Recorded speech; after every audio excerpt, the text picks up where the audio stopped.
Bismillah ar-Rahman ar-Rahim. Alhamdulillahi Rabbil Alameen. Wa salatu wa salam ala Rasulillahi wa ala alihi wa sahbihi ajma'een. Rabbi shrah li sadri wa yassir li amri wa hlul uqdatan min lisani yafqahu qawli. Assalamu alaikum wa rahmatullahi wa barakatuhu.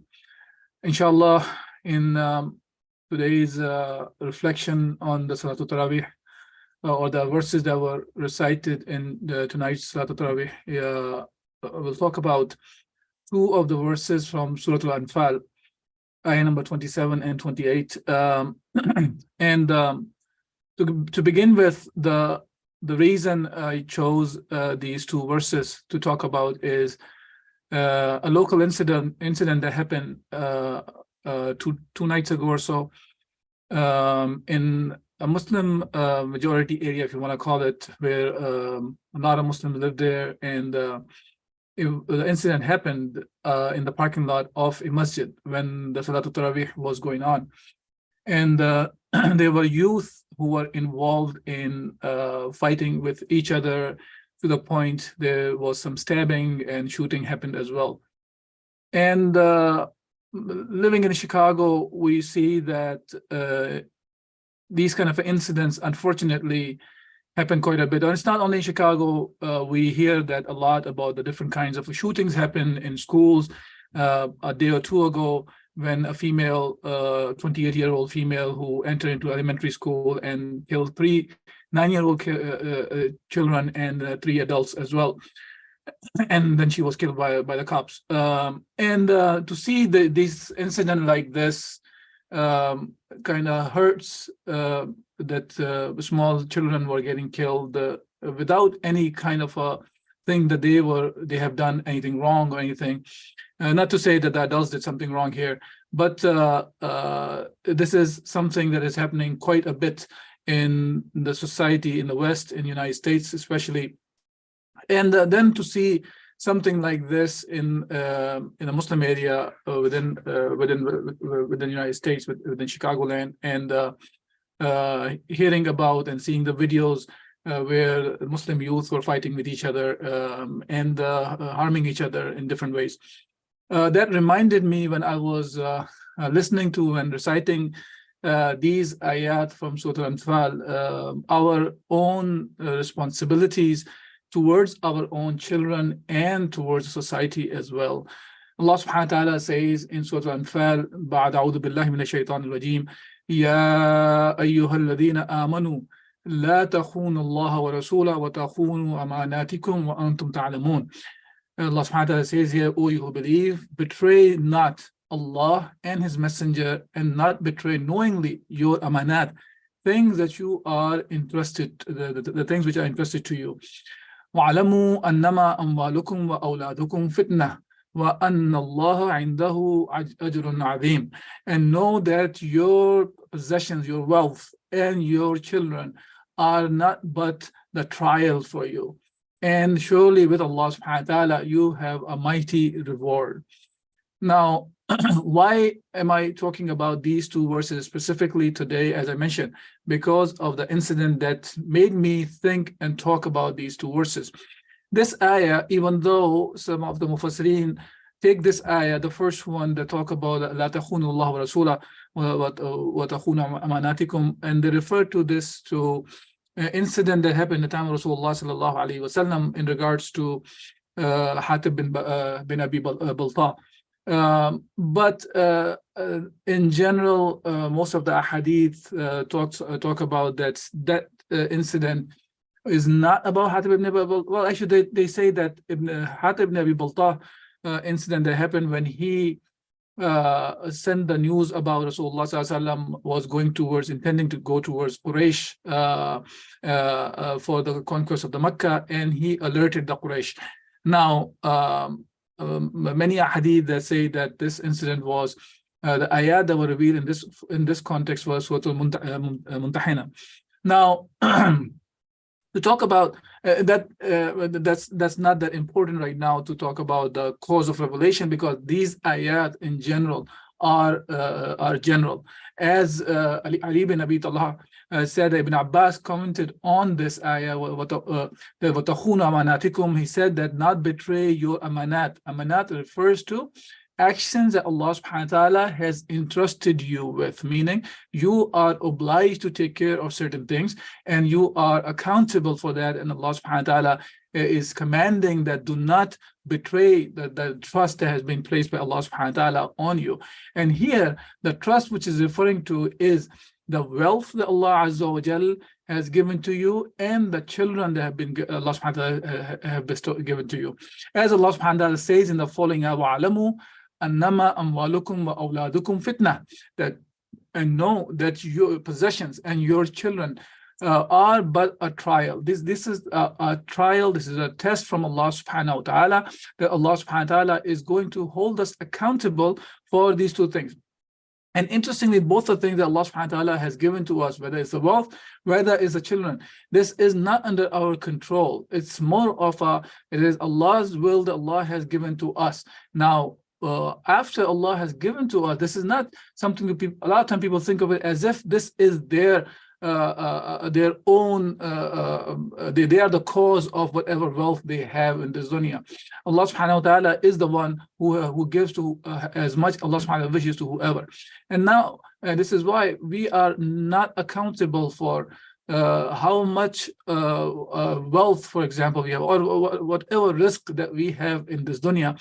We are not accountable for how much we have. We are accountable for how we gain it and how we use it. And same thing is about the wealth and the children. Allah subhanahu wa ta'ala is going to hold us accountable for these are the things that Allah has entrusted us with. And Allah has talked about the very same thing in other places, as Surah Al-Taghabun. Allah subhanahu wa ta'ala says, إِنَّمَا أَمْوَالُكُمْ وَأَوْلَادُكُمْ فِتْنَةٌ وَاللَّهُ عِنْدَهُ أَجْرٌ عَظِيمٌ, that your wealth and your children are only but a trial, and whereas Allah with him is a great reward. Similarly, Allah subhanahu wa ta'ala says, وَنَبْلُكُمْ بِالشَّرِّ وَالْخَيْرِ فِتْنَةٌ, and we shall make a trial for you with evil and with good, so that Allah can give you some harm can happen to you or something good can happen to you. In both ways, Allah subhanahu wa ta'ala can test it, meaning Allah can take the wealth away from you, or Allah can give you wealth. Allah can take the children away from you, or Allah can give you the children.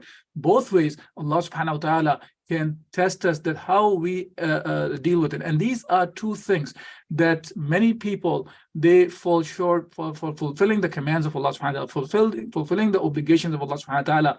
This is why Allah subhanahu wa ta'ala stresses this again and again in many places. In another place, Allah subhanahu wa ta'ala says, Ya ayyuha alladhina amanu, la tuhlikum amwalukum wa awladukum an dhikrillahi wa man yaf'al dhalika fa ulaika humul khasirun. That, O you who believe, let not your properties, your wealth, your children divert you from the remembrance of Allah subhanahu wa ta'ala. And whosoever does that, meaning be diverted away from what Allah subhanahu wa ta'ala has commanded because of this wealth, because of the children, then Allah subhanahu wa ta'ala refer to them as these are the people who are khasirun, these are the losers. And Allah subhanahu wa ta'ala says in Surah Al-Taghabun, another place, Ya ayyuha alladhina amanu inna min azwajikum wa awladikum aduwwan lakum fahdhuruhum, that oh you believe, indeed among your children and your spouses there are enemies for you, so watch out. So among your wives and your children, you have enemies for you. Who are your enemies? Of course, the one who end up the cause of being your obedience to Allah subhanahu wa ta'ala, or they are the one who cause you to disobey Allah subhanahu wa ta'ala. They are acting as if they are your enemies in this case.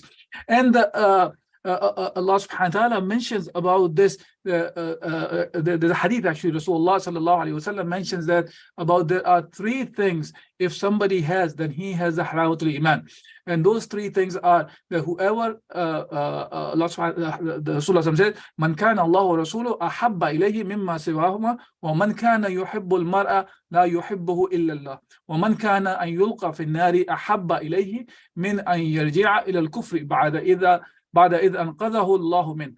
The hadith Rasulullah said that three of the qualities, if whoever has them, he has really tasted the sweetness of the iman, the sweetness of the faith. And these are whoever whoever Allah and His Messenger are dearer to him than anyone else, or whoever loves a person for Allah's sake alone. And the third one, whoever prefers to be thrown in fire rather than reverted to disbelief after Allah has saved him from it. This is the person who can really feel the taste of of the iman, of the sweetness of the iman. Now, going back to the subject, why these ayat are important, because these are the things, the wealth and the children, they divert us to disobey Allah subhanahu wa ta'ala, or be neglectful in the obedience of Allah subhanahu wa ta'ala.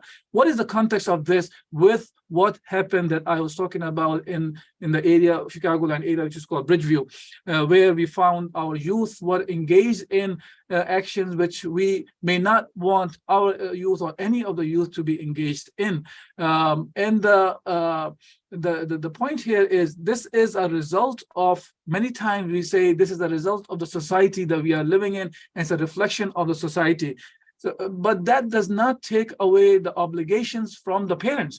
The parents are still obliged to do the tarbiyah, to raise them with the fear of Allah subhanahu wa ta'ala, to raise them in a manner that they are the slave of Allah subhanahu wa ta'ala. And now, when it comes to a society, it's not the issue of raising our children and we think that we have done our job.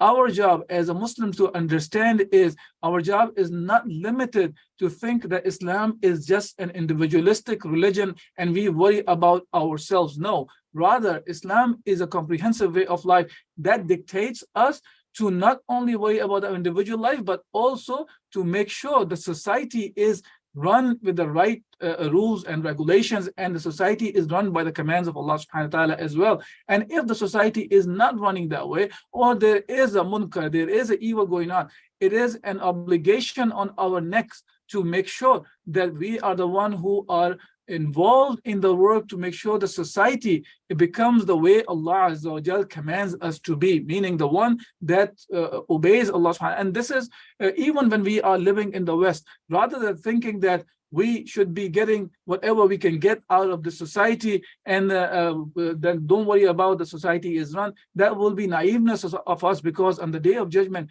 we will be held accountable by probably the very same people will hold us accountable. You had the haqq, you had the right thing, why didn't you give that the right way of life that Allah bestowed upon you to us? So we should be thinking of, we have something good we should offer to the rest of the mankind. And it's not just to think this way, it is an obligation on our neck that we have to take this da'wah of Islam to the whole mankind. And we in the society we are living in the West, even we have to give that to the non-Muslims who do not have the Islam in their lives. So this way, inshallah, we can reshape the society according to commands of Allah subhanahu wa ta'ala. So inshallah, today's talk I'll stop here. أقول قولي هذا أستغفر الله لي ولكم ولسائر المسلمين فاستغفروه إنه غفور رحيم. جزاكم الله خيرا. السلام عليكم ورحمة الله وبركاته.